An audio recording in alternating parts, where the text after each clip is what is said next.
Shalom, queridos. Hoje estamos no capítulo 11 do Evangelho de Jesus Cristo, segundo Marcos.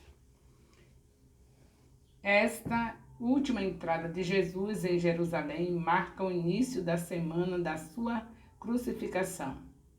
Aqui se inicia a contagem regressiva da maior demonstração de amor dada à humanidade. Marcos 11, de 1 a 10. É o momento em que Deus se fez homem, viveu entre nós, conheceu nossas dores e se entregou como sacrifício de expiação,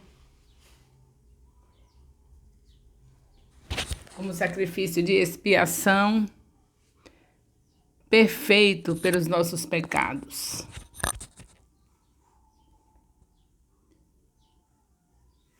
Marcos 11 e a figueira. Muitos estudiosos fazem a interpretação simbólica desse milagre de Jesus.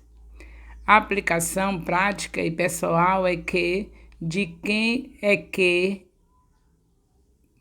A explicação prática e pessoal é a de que não podemos apenas ter aparência de cristãos. As pessoas esperam que nós tenhamos frutos para alimentá-las. Elas querem vir até nós e encontrar a paz que o mundo não tem. Marcos 11, de 11 a 14. Nos nossos dias, os cristãos são tão ansiosos ou estressados como qualquer pessoa. Não inspiram presença de um Deus real e pessoa em suas vidas. Um Deus real e pessoal em suas vidas. A estes está reservado o mesmo fim da figueira cheia de folhas. Casa de oração. Durante a Páscoa, muitas pessoas vinham de todas as partes a Jerusalém para oferecer sacrifícios e ofertas agradáveis a Deus. Na ocasião, muitas delas também entregavam o dízimo anual. Devido à distância, a grande maioria trazia apenas o dinheiro, deixando para comprar no templo o animal correspondente ao seu dízimo ou oferta. Estes animais eram vendidos no templo pelos cambistas que tinham acordo com os sacerdotes. Apenas os animais comprados a eles recebiam a aprovação de agradável ao Senhor. Marcos 11, de 15 a 18. Aqui nós já estamos vendo o que sempre aconteceu e acontece, não é? Tem sempre aqueles líderes que são mentirosos e que fazem de tudo para manter a ganância, como aqui vocês estão vendo. Os sacerdotes diziam que só era aceitável Deus a oferta dos animais que eles vendiam, que é para eles terem lucro. Todo o tempo existiu isso, mas nós não podemos generalizar. Tem sempre aqueles que realmente são fiéis a Deus e que não fazem tal coisa com os fiéis ao Senhor. O que irritou o Senhor Jesus foi o fato de que eles estavam supervalorizando os animais e completamente desinteressados com a vontade de Deus. O resultado da fé. Na manhã seguinte a que Jesus amaldiçoou a figueira, Pedro observou que ela estava completamente seca. Isso o impressiona e ele vai falar com o mestre. A resposta de Jesus é que a fé convicta em Deus é capaz de fazer qualquer coisa. A mensagem de Jesus é que qualquer um que creia sinceramente não considera nenhum problema ou dificuldade impossível de se resolver. Nos dias de Jesus havia uma expressão popular, remover montanhas. Marcos 11, de 19 a 24. Essa expressão era aplicada a problemas ou questões muito difíceis ou impossíveis de se resolver. O ensino de Cristo é o de que até mesmo estes para a fé não são nada. Qualquer problema não é difícil de resolver se tiver fé. Jesus prossegue o seu ensino sobre a fé e a prova para falar sobre a oração. E aproveita para falar sobre a oração. Através dela, devemos apresentar nossas necessidades com confiança a Deus. A oração é um canal de conversa com Deus. É por meio dela que nos comunicamos com o nosso Pai. Sabemos disso.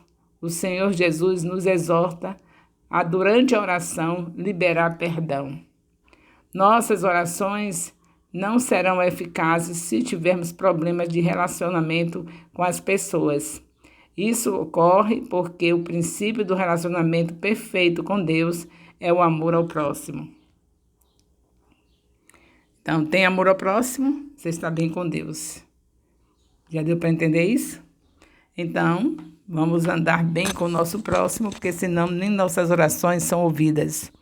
O marido, por exemplo, se ele não estiver dando atenção à sua esposa, atenção devida, como Deus requer, as orações dele não são ouvidas. Então, Deus leva a sério isso. Não brinquemos de Deus. Não cheguemos diante do Senhor com problema com o nosso próximo.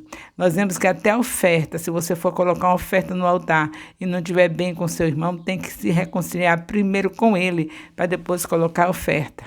Essa é a razão de muitos dizerem: eu sou fiel, dou dízimos, dou oferta, dou primícias, e não sei porque minha vida está sem prosperidade, não vejo nada. Pode verificar quem é que você ainda não perdoou, que você coloca oferta, dízimo, primícia sem ter perdoado. Porque Deus não mente, Ele diz que as janelas do céu se abrem. A casa das pessoas, as famílias das pessoas que são primiciantes, são famílias de filhos abençoados, prósperos. As ofertas sempre estão sendo restituídas pelo grande Deus, que nem precisava, porque Ele já deu o maior presente para nós, que foi Jesus, mas mesmo assim, aos fiéis que fazem o reino dele crescer, entregando as ofertas como deve ser entregue, Ele restitui com prosperidade. Mas há aqueles que pensam que basta isso. Não basta você entregar dízimo, primícia e oferta. Se você não estiver bem com seu irmão, você não tem nenhuma das vantagens que é dada àqueles que entregam seus dízimos, primícias e ofertas. E todos os tributos. Então, vamos andar bem com o nosso irmão? E andar bem com o nosso irmão, e principalmente quando se trata de edificação dos nossos irmãos. Você já tem uma célula? Você já abriu uma célula na sua casa ou na casa de alguém que você conhece, que é amigo do Evangelho, mas ainda nem aceitou a Jesus? Que tal abrir uma célula nessa casa? Eu acredito que você tem já essa experiência de anos numa igreja em célula, no modelo dos 12. Se você chegou aqui há 20 anos atrás, nós estamos aliançados com o apóstolo René e Ana Maria da Terra Nova e continuamos aliançados com ele. E ele trouxe para nós essa visão, igreja em célula no modelo dos 12. Então, nós precisamos, cada um de nós, termos 12 discípulos e cada um de nós devemos ter uma célula. Porque a igreja é em célula. Então, vamos fazer conforme foi proposto. O que é que custa você ir na casa de um parente que você sabe que não fecha a porta para você, que vai dar a oportunidade de você fazer uma célula? O que é que custa isso? Se o Senhor Deus nos mostra que o crescimento da igreja primitiva foi através de células. Havia células na igreja primitiva. Nas casas, as pessoas se reuniam nas casas. Havia célula e desde quando Deus começou a nação israelita, que Moisés dividiu o povo todo que estava nas mãos dele em equipes, ou seja, em células. A Bíblia não fala sobre a palavra célula, mas nós sabemos, pela maneira como diz, é uma célula. Você sabe que reunir em uma casa para fazer cultos toda semana é uma célula. Você sabe que pegar o grupo da igreja espalhado em grupos em cada bairro para estar fazendo as células, é a mesma coisa que Moisés fez em Êxodo 18, capítulo 18. Dividiu o povo.